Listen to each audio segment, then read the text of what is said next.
Hello, everyone. Welcome to this episode of Beauty Lessons. I'm here with my friend Cynthia. Cynthia had texted me a question last week, and I wanted to give her an answer right away, but then I was like, well, this would be beneficial for other people to hear. And so I wanted to have her on an episode. So, Cynthia, will you tell us what was your question for me? Yes. I have red undertones. You can't really tell as much right now, but it's mainly like in my cheek areas, but just in my Yeah. face in general. Um, I know a lot of it has to do with my diet. Obviously, when I eat dairy and sugar, it's going to be more inflamed. But my question was I was asking for recommendations for products that I could use to help basically blend that out and make my skin more natural and Yeah. just more blended looking.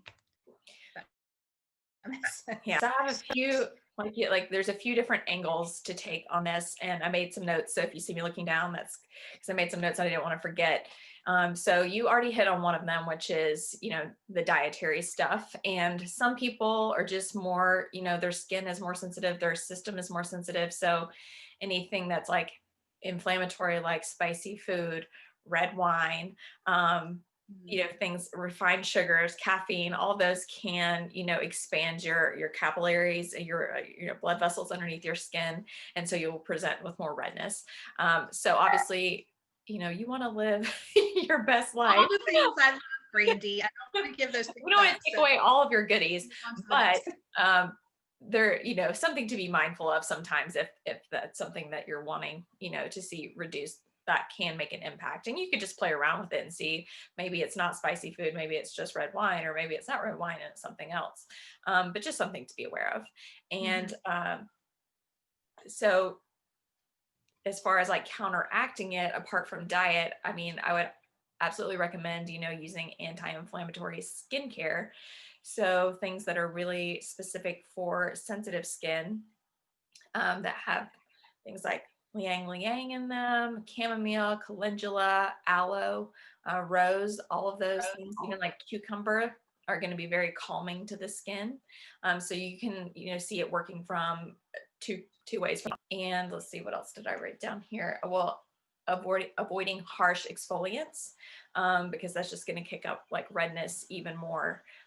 Especially any kind of mask or scrub that warms up when you apply it. I would say don't do those, not for you. Or, you could test it out, do like a patch test and see how you react to it. Let's see what else. Oh, also, I don't know what kind of, are you using a washcloth right now, or do you just like rinse with water? What are you doing? So I typically rinse with water. I have one of the what are those called? The cleansers that's like electronic that has the brush on it. You know what I'm talking about? Okay. Okay. That's good to know. Yeah. Okay. I do have So one of those. that could actually be something that's causing more redness. Okay. So when you have more sensitive skin that's prone to flushing too, which can also, by the way, even if it's not, a diet thing, it could just be some people's skin is more translucent and a little thinner right here.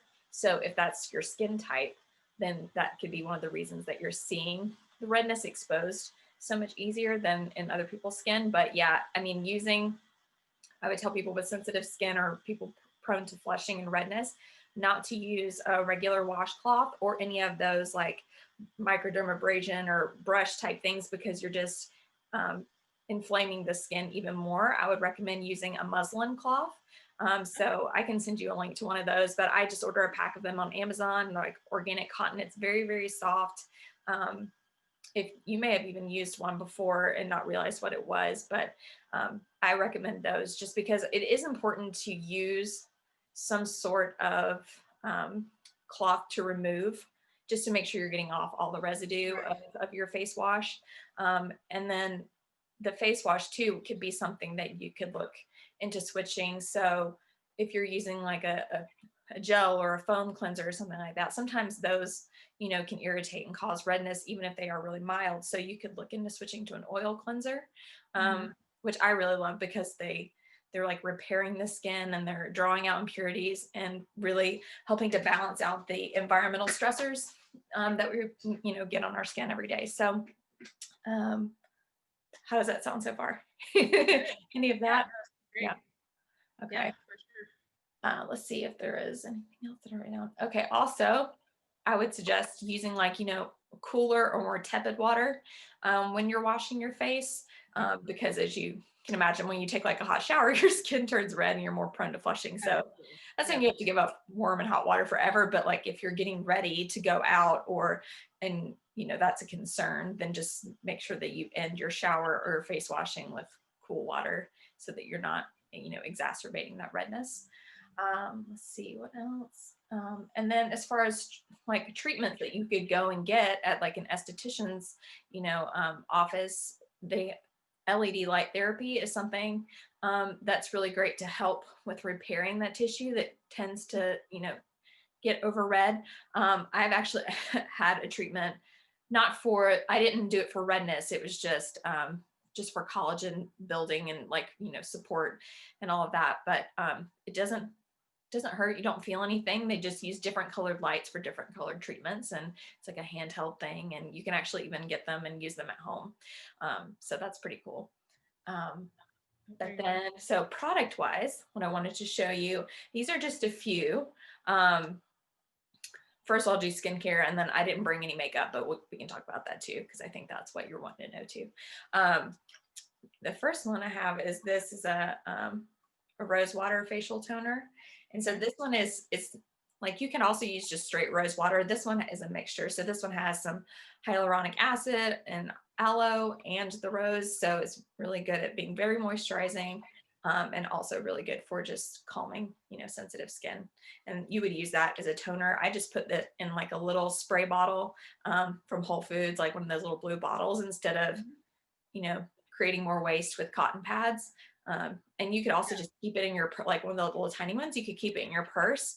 And anytime you're feeling overheated throughout the day, you could just mist your face and that should help things Yeah. calm. Yeah. So, um, then along that same line is, this is Beautycounter's Countertime Hydrating Essence. So this Okay. is sort of like, what you'd think of as like a toner or a mist or something like, but taken to the next level. And it, if you can see, but it's in a bottle. So you don't have to, again, you don't have to use a cotton pad or anything. You just pour a couple of things out onto your palms and then rub them together and press it into your skin. So it has got seawater from I believe it's the north of France. Um, that may not be right. It's definitely from France. The part I would think it'd be the south. That's where the water is. Sorry, guys. Yeah. And, and fermented sugars. It's really soothing to the skin, so that's why I picked it as like a good one for you. And then the next one I have. This is the Clary collection. They're actually local here to Nashville. Oh, nice. So they make, and most of their products are really have a lot of chamomile or calendula in them and plantain. So they're very calming. This one is actually a bath and body oil. So if you have redness anywhere else, then you could put this on like after getting out of the shower or, um, even like in your bath. This would be great. But they also have a repair and renew oil that is used for the face. So that has like a lot of similar properties. So you could use that. And then lastly, this is one that I really like. This is Beautycounter's Balancing Okay. Oil. So this is just, it's got a lot of the rose and Lang Lang meadow form seed oil like in here that is very calming and helps the skin to counterbalance whatever it needs. So I like using that either as a moisturizer or right before I put on my moisturizer. So that, yeah, that kind of covers skincare things. Do you have any questions around any of those or? Um, I don't think so. Okay. Yeah, not that I can think of. Okay. And so then like the last thing I would say, like last steps or or your last, ditch effort if like you're having a flare up or flush for whatever reason, the weather, whatever it is, then Mhm. I would get a concealer that has a yellow tint to it, Okay. because as a color corrector, that's going to counteract redness.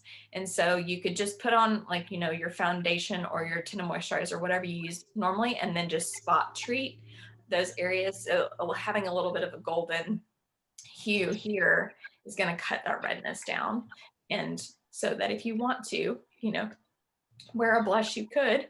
Because I know you're saying you're like, I normally don't have to wear a blush because my No, skin's always red.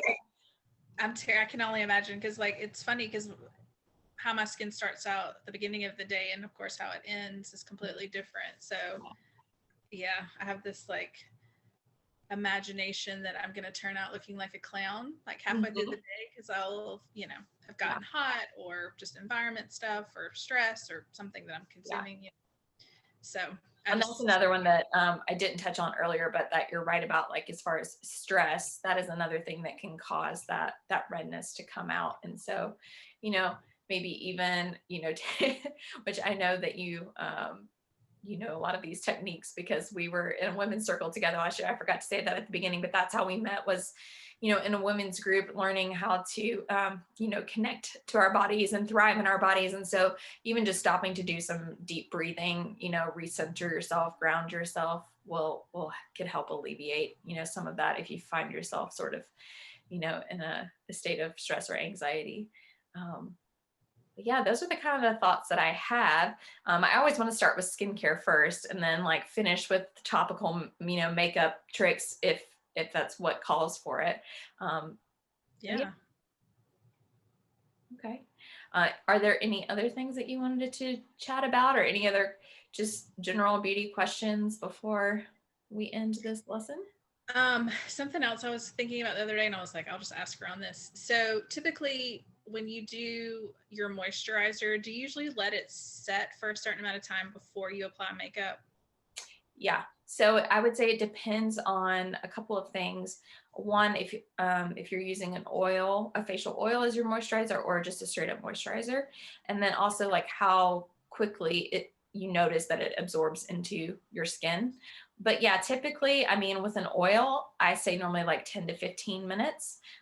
And with a moisturizer, you could probably wait like maybe 5 minutes. What I normally do, I mean, I think to some people it's counterintuitive, but I normally start with my brows and my eyes, and then I end with my skin. So I prep my skin with skincare and I let all of that soak in. And then I start like do my brows, curl my lashes. If I do any eyeshadow, I put that on, do mascara. And then I move to my skin, like my tinted moisturizer and concealer last. And that way that skincare has had time to set and I don't have to worry about there being any, because oil does break down makeup. If there's oil, obviously oils in your moisturizer or facial oil, you want to make sure that it's very absorbed before applying another layer of product so that it doesn't break it down and just slide right off your skin in 30 minutes or an hour. Right. That makes sense. Yeah. Yeah. I've definitely noticed. I got my very first facial a couple of weeks ago at Poppy and Monroe, which was fun. And of course, I shared with the esthetician a little bit. As I've gotten older, my skin, it used to always be more oily than anything, but as I've gotten older, I'm definitely, now it's getting more on the dry side. So I'm like having to relearn my skincare.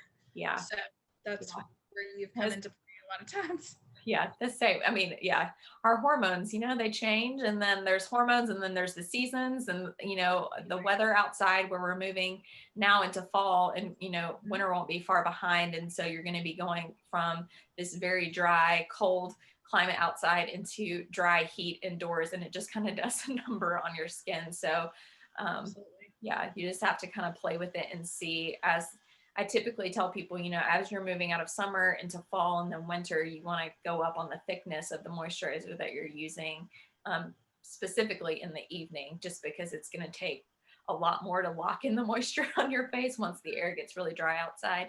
So yeah, that's another little tip for you. Yeah, that sounds good. Okay. Well, I am so grateful that you were able to come on today, and thanks for having me. Is there anything else that you just want to say or share? I just will say that like I was saying, I connected with Cynthia a couple of years ago through a women's circle that we're both a part of. And she's just an incredible friend to me. And one of her big passions is speaking about mental health and encouraging people to care for their mental health and wellness. And so I just wanted to appreciate you for the work that you're doing around that. And Thank you. just speaking up and supporting people. And so if there's anything that you want to say about that, and tell the people, or if you're you're just good to go. Yeah, so I will say I think my biggest lesson over the last couple of years is the importance of self-care. Mm-hmm. And I think everyone should be working to take care of their mental health. I don't think, I've said this before, it's not a one size off. It's, mentality. Not Yeah. everybody struggles the same way. It looks different for everybody, but I think Mm-hmm.